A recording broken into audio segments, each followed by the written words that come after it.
අම්ර ජනාධිපතිතුමනි ඔයා ෆේල්. ඔයාගේ පළවෙනි මාස කීපය පළවෙනි අවුරුද්ද යන්න කලින් ඔයා ෆේල්. ඔයාගේ වැඩ පිළිවෙල එකම තැන පල්ලෙන කුණු ගොඩක් බවට පත් වෙලා තියෙනවා. ඔයාගේ මන්ත්‍රීවරු ඔයාගේ ඇමතිවරු හැමෝම ෆේල්. පාර්ලිමේන්තුව ඇතුළේ කොච්චර ලේඛන සභාගත කළත් වැඩක් වෙන්නේ නැහැ. නීතිමය ක්‍රියාමාර්ග ගන්න. 50ක බලයක් ඕගොල්ලන් ප්‍රාදේශ සභාව තුළ ජනතාව දුන්නේ නැත්නම් ඔයා ෆේල්. තිස්ස විහාරයේ කියන ජාතික උරුමයක් බෞද්ධ උරුමයක්. තිස්ස විහාරයේ ජාතික සහ බෞද්ධ උරුමය ආරක්ෂා කරන්න අපි ගෙන යන්නේ මේ ජාතික සටනට හයියක් වෙන්න. මේ පාර ජාතික පොසොන් උත්සවයේ තියෙන වෙන කොහෙවත් නෙමෙයි තිස්ස විහාරේ. පොසොන් සමරන්න මිහින්තලේ එන හැමෝටම පොසොන් සමරන්න අනුරාධපුර රාජධානියට එන හැමෝටම අපි ආරාධනා කරනවා ඔබ අනිවාර්යෙන් මෙන්න ඕනේ තැනක් තමයි යාපනයේ කන්කසන්තුරේ තිස්ස විහාරය.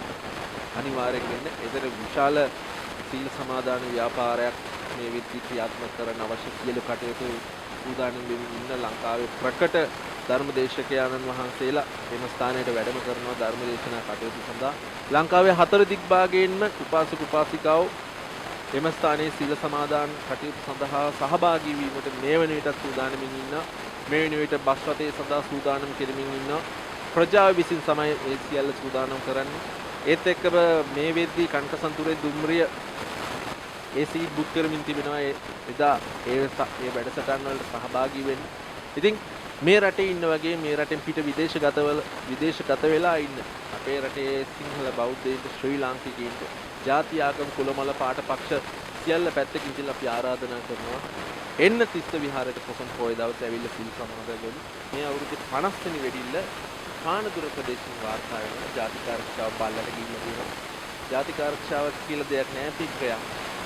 ජාතික ආරක්ෂාව කියන වචනයක් විතරයි. පොදු වේස අරගෙන අපිට ජාතික ආරක්ෂාව පිළිබඳව what is national security මම උගන්වන්න පුතු මේස අරගෙන එන්න කියන්න මං ගාවට. කියපු මිනිස්සයා මං හිතන්නේ දැන් හැංගිලාද කියලා. දැන් මේ මිනිස්සයා හොයාගෙන අපිට ගෙනල්ලා පුතු මේස තියාගෙන ඉවිල්ලා කියලා දෙන්න වෙලා තියෙනවා.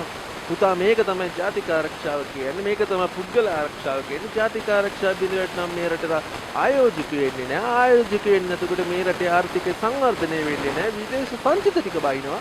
තෙල් පෝලින් ගෑස් පෝලින් ටික නැවත මතුවෙනවා කියන කාරණාව මම හිතන්නේ අර ජාතික ආරක්ෂාව පිළිබඳව ටියුෂන් දෙන්න ලෑස්ති කියන මනුස්සයෝ ටොකු වෙ නැහැ කියලා දෙන්න අපිට සිදු වෙලා තියෙනවා. හරිනී අමරසූරිය අපේ අග්‍රාමාත්‍යවරිය මම හිතන්නේ තව දින කිහිපයකින් ඇයගේ තනතුර නැති වෙන්න නියමිතයි. ඇය අන්දනේ අනාථ පුද්ගලයෙක් බවට පත් වීම නියමිතයි. මේ ජනතා විමුක්ති පෙරමුණ ඇතුළේ තියෙන බලාරගලය තුළ NTT සහ JVP අතර තියෙන බලාරගලය තුළ ඒක අපිට අදාළ කාරණාවක්. මේ ඇතුළේ විසඳ ගන්න ඕන දෙයක්. ඉතින් ජනාධිපතිවරයා මේකත් ජාතික මට්ටමේ මේ මාතෘකාව පාඩපත් කරන්න හැදුවා. මේ අනිත් පක්ෂ වලින් දුවිල්ලකටවත් පාටිසකටවත් ගන්නේ නැති අයට අපි මේ තනතුරු දීලා වෙලා පාර්ලිමේන්තුවට ගෙනල්ලා ඇමතිමතිවරු කියලා දෙනවා කියලා. ඉතින් අනිත් පක්ෂ වලට ගන්න තියෙන පාර්ලිමේන්තුවට ගෙනාව නම් උන් 159 පාර්ලිමේන්තුවට ඉන්දවල තියෙනවා නම් ඉතින් අපි කියන්නේ යාලා පොල්ලෙලි වගේ තමයි. පොල්ලෙලි වගේ කට හැකර මහන් තත්තකම ඔළුව උදුම්ම ගත්ත කිසිම දේශපාලන ඥානයක් නැති තමන්ගේ හැකර කටෙන් තමන්ගේ වාචාල කටෙන් ඕනම දෙයක් කියලා වෙන්න ඕන දෙයක් යටත් කරගන්න පුළුවන් කියලා හිතන මෝඩ මීහරක් තව වචන ඕනේ තරම් තියෙනවා. ඒ වගේ කිසිම වැඩ ගන්න බැරි කණ්ඩායම පාර්ලිමේන්තුවට දාගෙන අතහදන්න බැහැ කියලා. මම හිතන්නේ මේ රටේ ජනතාවගෙන් තේරුම් ගන්න උදාහරණයක් විදිහට ලක්මාලි මන්ත්‍රීතුමා. මම හිතන්නේ මේ වෙද්දි මිනිස්සු මේ අර බයිට් එකට පාවිච්චි කරන හොඳම දෙයක් බව ලක්මාලි මන්ත්‍රීතුමාපත් කළා තියෙනවා. හැමතැනම බයිට් එකනේ. ඉස්සෙල්ලා කියන මම වගකීමෙන් කියන්නේ කියලා ඊට පස්සේ කියනවා මම දන්නේ නැහැ මම දැනගන්න ඕනේ. මම කියන්නේ මේ වගේ මේ විහිළු සපේන අයව රූපවාහිනී වැඩසටහන් වලට ඇවිල්ලා මම හිතන්නේ ජනතාවට අවශ්‍ය බයිට් එක අර අපි කියන්නේ මේක නම් මරු බයිට් එක කියලා. ඒ වගේ අර මාර බයිට් එකක් නේ මේක උනේ කියලා අර ඒ වගේ දෙයක් ඉන්න ජනාධිපතිවරයා බලාපොරොත්තු වෙන්නේ. ඒත් එක්කම සමහර වැඩසටහන් වලට තමන්ගේ පක්ෂෙන් කට්ටිය කරන්නේ නැහැ. ඒ තරමට මේ ආණ්ඩුව පිරිහිලා තියෙනවා. හරිනි අමරසූරිය අග්‍රාමාත්‍යවරිය හිටි හැටියේ මේ උතුරු නැගෙනහිර ජනතාව ගැන ලොකු අනුකම්පාවක් ඇවිල්ලා උතුරු නැගෙනහිර ජනතාවගේ ඉඩම් ගැටලු ටික විසඳන්න ඕනේ. උතුරු නැගෙනහිර ජනතාවට ඉඩම් ටික ලබා දෙන්න ඕනේ කියලා මේ හිටි හැටියේ මාර අනුකම්පාවක් මතුවලා තියෙනවා. ඉතින් අපි හොයලා බැලුවා මොකද්ද මේකට හේතුව කියලා. මේ තිස්ස විහාරය සහ ඒහා සම්බන්ධ සිදුවීම් ටික ආවට පස්සේ ඩයස්පෝරාව තුලින් මේ ආණ්ඩුවට ආපු බලපෑමත් එක්ක දැන් මේ ආණ්ඩුව හදන්නේ ඒ පැත්තේ ඉන්නේ අන්තවාදීන් කියන විදිහට ඒ පදයට නටන ගමන් මේ රටේ උතුරේ ජීවත් වෙන්නේ දමිළ ජනතාව විතරක් නෙමෙයි යුද්ධයට ප්‍රථම සහ යුද්ධ කාල සීමාව තුළ ඒ ජීවත් වෙන සිංහල ජනතාව. ඒ සිංහල ජනතාවගේ ඊටන් ටිකත් අර කියන අන්තවාදීන් වෙත පවරා දෙන්න තමයි මේ ආණ්ඩුව කටයුතු කරගෙන යන්නේ. ඒක තමයි මේ හරිනි අමරසූරිය ගොඩාක් කලබල වෙලා තියෙන්නේ. ඉතින් හරිනි අමරසූරියට අවශ්‍යතාවය තියෙන්නේ මේ සංස්කෘතිය විනාශ කරන දේවල්. මේ රටේ බෞද්ධ උරුමයන් බෞද්ධ සංස්කෘතිය විනාශ කරන දේවල් සිදු කරන්න විතරක් නෙමෙයි දැන් අර ඉඩම් කතන්දරය අරගෙන ඇවිල්ලි වෙලා මෙයාට අවශ්‍ය වෙලා තියෙන උතුරු නැගෙනහිර අර අන්තවාදීන් කියන විදිහට අන්තවාදී ජාතිවාදී කණ්ඩායම් කියන විදිහට ඒ ඉඩම් ටිකත් ඒගොල්ලන්ට බෙදලා දාන්න. ඉතින් මේ මැතිවරණ ප්‍රතිඵලය මේ පහුගිය පළාත් පාලන මැතිවරණ ප්‍රතිඵලය තුල ඉතා පැහැදිලිව උතුරේ ජනතාව එක පණිවිඩයක් මේ ආණ්ඩුවට දීලා තියෙනවා.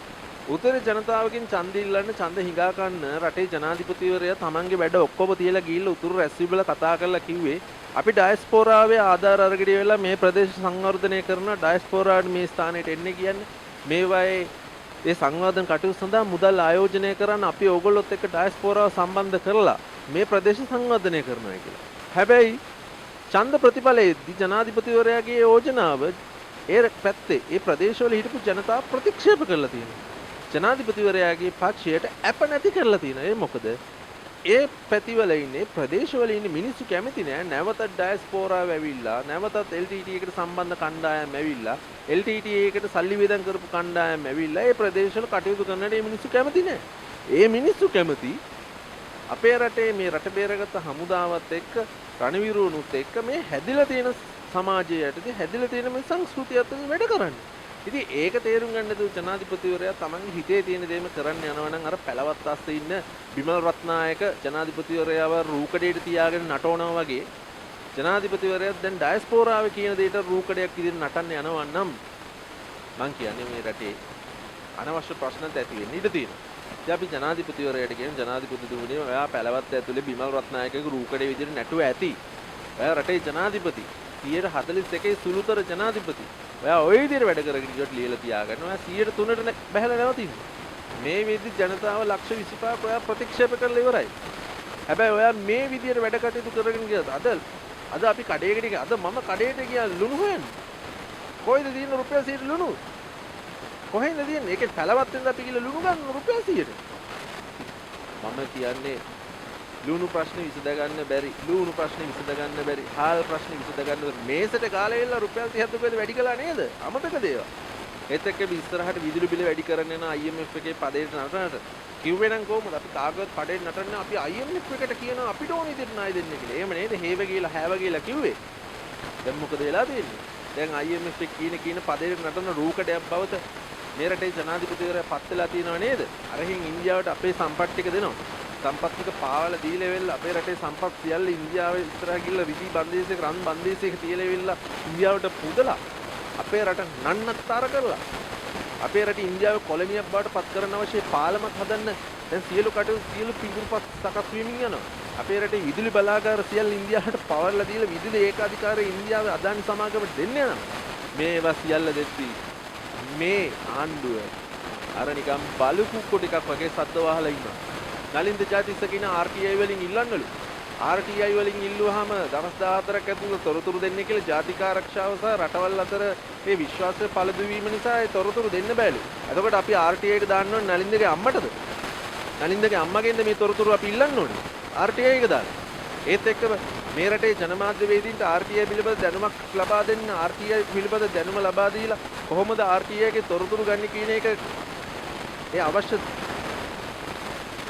අවශ්‍ය තොරතුරු ලබා දෙන්නේ අවශ්‍ය දැනුම ලබා දෙන්න මේ ආණ්ඩුවට බැරි වෙලා තියෙනවා. අච්චර තියෙන විශ්වවිද්‍යාල. හැබැයි එක විශ්වවිද්‍යාලයක මේ සඳහා අවශ්‍ය කටයුතු කරන්න බැරි වෙලා තියෙන කට කයිවරුණ ගන්න RTI දාලා ඉන්න නලින්දගේ අම්මගෙන් එන්න RTI දාලා ඉල්ලන්න ඕනේ. මම කියන්නේ දැන් මේ විගණන් නැති. මේ විගණන් හොඳටම ඇති. ඇජ්ජ වෙන්න ඕන අනුගෝයා. ඔයාලට වැඩ කරගන්න බැරි නම් මේ කරුණාකරලා ඔබ දීලා යන්න පුළුවන් මිනිස්සෙක්. මේ රටේ සංචිත ටික බහිද්ද ඩොලර් සංචිත ටික බහිද්ද ඔයා ඉන්න උඩ බලාගෙන. අනාන්නේ මෙහෙම කරන්න පුළුවන්ද? ඒත් එක්ක ඔයගේ කට හැකර ලක්මාලිය ඇවිල්ලා කියනවා මේ රටේ ආයෝජකයෝ ලංකාව හැරලා යන එක ප්‍රශ්නයක් නෙමෙයි. එයාට ප්‍රශ්නයක් නෙමෙයිනේ. එයාට ප්‍රශ්නයක් නෙමෙයි. ලංකාවට ප්‍රශ්නයක්. එතකොට අපි කොහෙන්ද අපේ ආයෝජකයෝ හොයාගන්නේ? කොහෙන්ද අපි පිට රටවල් වලට අපේ තියෙන දේවල් විකුණන්නේ? කොහොමද අපේ රටේ නිෂ්පාදන අපි කාටද අපනයනය කරන්නේ? සමාජ ක්‍රියාකාරීත්වය විදිහට අපිට හැමදාම මහපාරින් වෙලා තියෙනවා. මේ රටේ පොඩි සැමරුම්ම කීයක් තිබුණාද? වැල්ලවත්ත ප්‍රදේශයේ මීගමුවේ තිබුණා. උතුරු නැගෙනහිර තිබුණා. එතකොට ඊට ඉස්සෙල්ලා අපිට මතක ප්‍රභාකරන්ගේ උපන්දිනයේ සමරුම් කීයක් තිබ්බද ලංකාවේ? ප්‍රභාකරන්ගේ උපන්දින සමරුම් වෙනුවෙන් අපි ගිහිල්ලා ඒකට විරුද්ධව දාපු පැමිණිලි වලට අද කොයි යුක්තිය? කො අත්තරෙන්කට ගත්තේ? කො නීතිය ක්‍රියාත්මක කරපුවා? කො ජනාධිපතිවරයාට දීපු සංදේශ වලට පිළිතුරු? කො මේ රටේ පොලිස්පතිවරයාට අපි ගිහිල්ලා බාර දීපු ලියුම් වලට ඒ පැමිණිලි වලට යුක්තිය? ඒ කිසි දෙයක් සිදු වෙලා නැහැ. කොටි සමරුම් නීගමුවේ සිදු කරනවා. අපි ඒවට ගිහිල්ලා වෙලා අපිට තමයි ඒවට ගිහිල්ලා විරෝධය පළ කරලා ඒක කරන්න එපා. මේ රටට හානි කරන්න එපා. මේ රටේ හමුදාවට හානි කරන්න එපා. යුද්ධ ජයග්‍රහණයට හානි කරන්න එපා කියන ඒ පණිවිඩේ ඒ බලපෑම් සිදු කරන වෙලා තියෙන සමාජ ක්‍රියාකාරීත්වය අපිට. ඒ ආණ්ඩුව නිදි. ආණ්ඩුවට මේවා ගැන කිසි හැඟීමක් නැහැ. මේ ආණ්ඩුවට මේවා ගැන කිසිම දැනීමක් මන් දන්නේ දැනීමක් නැද්ද හැඟීමක් නැද්ද නැත්නම් ඩයස්පෝරාවට ඔක්කොම බයිද කියන්නේ. අපි කියන්නේ රාජ්‍ය ආරක්ෂක අමාත්‍යාංශයේ ලේකම්වරයෙකුත් ඉන්නවා. අමාත්‍යවරයා ජනාධිපතිවරයා තවත් අර ආරක්ෂා පිළිබඳව පුදුමේ සරන් ඇවිල්ලා ටියුෂන් දෙන්න ලෑස්ති කීප කෙනෙකුත් ඉන්නවා. අපි ඔවුන්ට කියන්නේ මේවා ගැන හොයලා බලන්න. මේ රටේ ආරක්ෂාව ගැන හොයලා බලන්න. 50 වෙනි වෙඩිල්ල නේද අද පත් වුනේ පානදුරේ. මනුස්ස ජීවිත කීයද? ඔය මනුස්ස ජීවිතවල කවුද වගකීම බාරගන්නේ? මොකක් හරි සිදුවීමක් වුණාම පොලිස් මාධ්‍ය ප්‍රකාශකවරයා ඇවිල්ලා අරක මෙහිම මේක ඒ කාරණා අදාළ නැහැ. සිදුවීම වළක්වා ගැනීම අවශ්‍ය වෙන්නේ. සිදුවීම වළක්වා ගන්න යාන්ත්‍රණයක් නැතුව අරක මේම වුණා මේක මේම වුණා. ඉතින් එහෙනම් ඉතින් ජනාධිපතිවරයෙක් ඕනේ නැහැ. කවුරු හරි එකෙක් දාලා වෙලා කියන ආද මේක මෙහෙම වුණා මේක මෙහෙම වුණා මේක මෙහෙම රූකඩ ජනාධිපති කෙනෙක් ඉන්නේ. ජනාධිපතිවරයෙක් මොකද එක දේවල් නියම කරලා නිදහසට කාරණා කියන්නේ. නිදහසට කාරණා නෙමෙයි අවශ්‍ය වෙන්නේ. මේ ප්‍රශ්න ටික විසඳන්න. ලංකාවේ ආර්ථික ප්‍රශ්න විසඳන්න. ලංකාවේ මේ වෙද්දි මේ උතුරු නැගෙනහිර තියෙන මේ අන්තවාදී නැගිටීම් ටික විසඳන්න. ඒත් එක්ක අපේ විහාරස්ථානයේ ඉඩම් ටික ආරක්ෂා කරලා දෙන්න තිස්ස විහාරේ ඒ ප්‍රශ්නේ විසඳන්න. හැබැයි ඒ කිසිවෙකට ජනාධිපතිවරයා ඉස්සරහට එන්න බයයි. මොකද එයා ඩයස්පෝරාවට බයයි. ඩයස්පෝරාවට බය ජනාධිපති කෙනෙක් තමයි අද ලංකාවේ ඉන්නේ. දැන් මේ විදිහ අපි දැකගෙන සමාජ මාධ්‍ය තුල මේ මහින්දානන්ද අලුත්ගමගේ වසා නලින් ප්‍රනාන්දු හිරේ දාපු එකට මේ ආණ්ඩුව ආව ගමන් අන්න හොරු හිරේ දාන. අනේ ඔය කියන කට්ටිය පොඩ්ඩක් හොයලා බලන්න අවුරුදු 6ක දීර්ඝ නඩු විභාගයකින් පස්සේ තමයි දඬුවම නියම වෙලා තියෙන්නේ. මේ ආණ්ඩුව ආවට පස්සේ කරපු ලබ්බක් නෙමෙයි. කවුරු හරි කියනවා නම් මේ ආණ්ඩුව ආවට පස්සේ තමයි අධිකරණය හරියට ක්‍රියාත්මක වෙන්නේ කියලා ලියලා තියාගන්න. එයාත් දැනුවත්වර නොදැනුවත්වර මේ රටේ අධිකරණයට අපහාස කිරීමක් සිදු කරන්නේ. අධිකරණයේ බලපෑම් මත ක්‍රියාත්මක වෙනවා කියන කාරණාව තමයි එයා සමාජගත කරන්න දෙන්නේ. අපි විශ්වාස කරන ලංකාවේ අධිකරණය නිදහස් සහ සාධාරණ ස්වාධීන අධිකරණයක් කියලා. හැබැයි කවුරු හරි කියනවනේ මේ ආණ්ඩුව ආවට පස්සේ තමයි මේ නඩු තීන්දුව ක්‍රියාත්මක වෙන්නේ. එතකොට මේ නඩු තීන්දුව දෙන්නේ හොරු හොයලා යන්නේ කියලා ලියලා තියාගන්න. ඒගොල්ලෝ අධිකරණයට අපහාස කිරීමක් සිදු කරන්නේ. අවුරුදු 6ක් තිස්සේ දීර්ඝ නඩු විභාගයකින් පස්සේ 2025 දී නැවත පරීක්ෂා 2024 මට මතක හැටියට 2024 නැවත පරීක්ෂණ ආරම්භ කරලා ඊට පස්සේ ආපු නඩු තීන්දුවත් ප්‍රතිඵලයක් විදියට තමයි මහින්දානන්ද අලුත්ගමගේ සහ නලින් ප්‍රනාන්දු කියලා දෙන්න හිරේට යන්නේ. අපි කියන්නේ හොරුන්ට දඬුවම් ලබා දෙන්න ඕනේ. හැබැයි අනුන්ගේ දරුවන්ට උප්පන්න දෙන්න යන්නේ.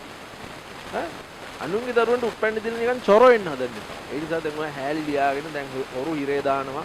ඒ බයිලක් කියාගෙන ඉන්න එපා. මේ ආණ්ඩුව තුල ආරම්භ කරපු පරීක්ෂණ වලින් කවුරු හොරෙක් හිරේ දැම්මනම් අනේ ඒක පොඩ්ඩක් අටපට්ටමට කතා කරලා කියන්න. මොකද ඒ තරම් දුර්ලභයි.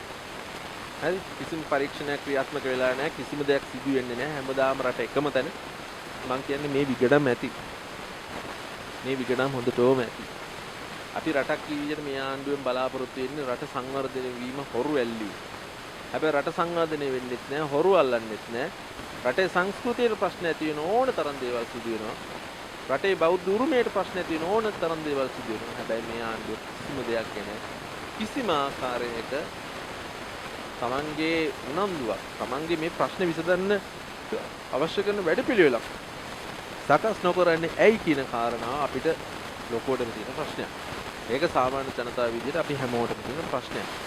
අනිත් කාරණාව තමයි මේ විද්‍ය අපේ රට නියෝජනය කරමින් විශාල තරගයක් ලබා දෙන ආකාරය අපිට පේනවා. මේ මොකද කියන්නේ ලෝක රූ රජින තරගාවලිය තුල අනිදි දිනසේකර අපි සුබපතන ඔබට අපේ ලක්ෂණයට අපේ ශ්‍රී ලංකාව නැමැති ඉන්දියන් සාගරයේ මුතු ඇටේ ගෞරවයක් ලබා දෙන්න ඔබට ධෛර්ය ශක්තිය ලැබේවා කියන එක. ජාති ආගම් කුල මල ભેද පාට පක්ෂ පැත්තකට දාලා එක අම්මගේ දරුවෝ විදියට අපි හැමෝම හදවතින් ඔබට සුබපතනවා ඔබට ජයග්‍රහණය ලැබෙන්න කියලා. මේ පාර ජාතික පොසොන් උත්සවයේ තියෙන වෙන කොහෙවත් නෙමෙයි තිස්ස විහාරේ. පොසොන් සමරන්න මිහින්තලේ එන හැමෝටම පොසොන් සමරන්න අනුරාධපුර රාජධානියට එන හැමෝටම අපි ආරාධනා කරනවා ඔබ අනිවාර්යෙන් මෙන්න ඕන තැනක් තමයි යාපනයේ කන්කසන්තුරේ තිස්ස විහාරය. අනිවාර්යෙන් වෙන්න ඒතර විශාල සීල සමාදාන ව්‍යාපාරයක් මේ විද්‍ය ක්‍රියාත්මක කරන්න අවශ්‍ය සියලු කටයුතු සූදානම් වෙමින් ඉන්න ලංකාවේ ප්‍රකට ධර්මදේශකයන්න් වහන්සේලා එම ස්ථානයට වැඩම කරනවා ධර්මදේශනා කටයුතු සඳහා. ලංකාවේ හතර දිග්භාගයෙන්ම උපාසක උපාසිකාවෝ එම ස්ථානයේ සීල සමාදාන කටයුතු සඳහා සහභාගී වීමට මේ වන විටත් සූදානම්ින් ඉන්නවා. මේ වන විට බස් රථයේ සඳහා සූදානම් කෙරෙමින් ඉන්නවා. ප්‍රජාව විසින් තමයි ඒ සියල්ල සූදානම් කරන්නේ. ඒත් එක්කම මේ වෙද්දී කණ්කසන්තුරේ දුම්රිය ඒ සීට් බුක් කරමින් තිබෙනවා එදා ඒ වැඩසටහන් වලට සහභාගී වෙන්න. ඉතින් මේ රටේ ඉන්න වගේ මේ රටෙන් පිට විදේශගත වෙලා ඉන්න අපේ රටේ සිංහල බෞද්ධයින්ට ශ්‍රී ලාංකිකයින්ට ජාති ආගම් කුල මල පාට පක්ෂ සියල්ල පැත්තකින් ඉඳලා අපි ආරාධනා කරනවා එන්න තිස්ස විහාරයට පොසොන් පොය දවසේ ඇවිල්ලා සිල් සමාදන් වෙමු. අපි සිල් සමාදන් වෙලා අපේ මෛත්‍රිය අපි බෞද්ධ විදියට අපේ ශක්තිය අපේ මෛත්‍රිය අපේ තියෙන ලොකුම හයිය තමයි අපි හැමෝටම මෛත්‍රී කරන ජාතිය. බෞද්ධ විදියට අපි අපේ ජීවිතේ පළවෙනි තැන දීලා තියෙන මෛත්‍රිය. අපි හැමෝටම මෛත්‍රී කරන ජාතියක් විදිහට අපි බෞද්ධ විදියට අපි අපේ හයිය පෙන්වන ලෝකෙට සහ තිස්ස විහාරයේ කියන ජාතික උරුමයක් බෞද්ධ උරුමයක් තිස්ස විහාරයේ ජාතික සහ බෞද්ධ උරුමය ආරක්ෂා කරන්න අපි ගෙන යන්නේ මේ ජාතික සටනට හයියක් වෙන්න. මොකද මේක අපි හැමෝගෙම බෞද්ධ අපි හැමෝගෙම උරුමයක් ඒක ආරක්ෂා කරන්න වැඩ කටයුතු කරු මේකට අපිත් එක්ක අත්වල බැඳ ගන්න. ඉතින් ඒ කාරණාවේදී පාටපක්ෂ ජාති ආගම් කුල මල ભેද පැත්තකින් තියලා ශ්‍රී ලාංකික විදියට සිංහල බෞද්ධ විදියට මේ රටේ බෞද්ධ සිද්ධාස්ථාන ආරක්ෂා කරන්න ඕනේ කියන ඒ හැඟීමත් එක්ක ජීවත් වෙන්න බෞද්ධ විදියට නාමික නෙමෙයි ප්‍රායෝගිකව අපේ රටට අපේ දහමට අපේ බෞද්ධ ආගමට ආදරය කරන බෞද්ධ විදියට අපි හැමෝම එකට එකතු වෙලා මේ සටන ජයග්‍රහණය කරවන්න එක අම්මගේ දරුවෝ විදියට එකතු වෙමු කියන කාරණාව නැවත නැවතත් අවධාරණය කරමින් රටේ ජනාධිපතිවරයාට ජනාධිපතිතුමනි දැන් අතස්තර ඉන්න තිස්ස විහාරයේ ප්‍රශ්නයක් තියෙනවා. ඒක විසඳන්න මැදිහත් වෙන්න. ඒක විසඳන්න ඔබට පොණ්ඩක් නැත්නම් මේ රටේ ජනතාව ඒ ප්‍රශ්නේ විසඳන්න අවශ්‍ය බලපෑම ඔබට කරાવી. එතකොට අර බල්ලෙක්ක නාවන් අරන් එනවා වගේ විජයග්‍රහණයේ සැමරුමට ඔබතුමාව ඇදගෙන ආවා වගේම මේ තිස්ස විහාරයේ ප්‍රශ්නය ඔබතුමා මේ වෙලාවේ විසඳුවේ නැත්නම් ඒකටත් අර විජයග්‍රහණයේ සැමරුමට නාවන්නේ කියන බල්ලෙක් අරන් එනවා වගේ ඔබතුමා වැදන් ගියා වගේ තිස්ස විහාරයේ ප්‍රශ්නේ විසඳන්නත් අර නාවන්න ඇදගෙන ගිය බල්ලා වගේම ඔබතුමාවත් ඇදගෙන එනවා කියන කාරණාව අවධාරණයෙන් කියන්න ඕනේ. 50ක බලයක් ඕගොල්ලන් ප්‍රාදේශ සභාව තුළ ජනතාව දුන්නේ නැත්තේ ඔයා ෆේල්. අම්ර ජනාධිපතිතුමනි ඔයා ෆේල්. ඔයාගේ පළවෙනි මාස කීපය පළවෙනි අවුරුද්ද යන්න කලින් ඔයා ෆේල්. ඔයාගේ වැඩ පිළිවෙල එකම තැන පල්ලෙන කුණු ගොඩක් බවට පත් වෙලා තියෙනවා. ඔයාගේ മന്ത്രിවරු ඔයාගේ ඇමතිවරු හැමෝම ෆේල්. පාර්ලිමේන්තුවේ තුළ කොච්චර ලේඛන සභාගත කළත් වැඩක් වෙන්නේ නැහැ. නීතිමය ක්‍රියාමාර්ග ගන්න. නීතිමය ක්‍රියාමාර්ග ගැන කතා කළා මේ මහින්දානන්දලා රණාන්දුලා ඒගොල්ලන් හිරේට දැම්මේ අපි තමයි කියලා කියාගෙන ඉන්න එපා අවුරුදු 6ක් තිස්සේ තිබ්බ නඩු විභාගයකින් තමයි ඒගොල්ලන්ට යදාල දඬුවම්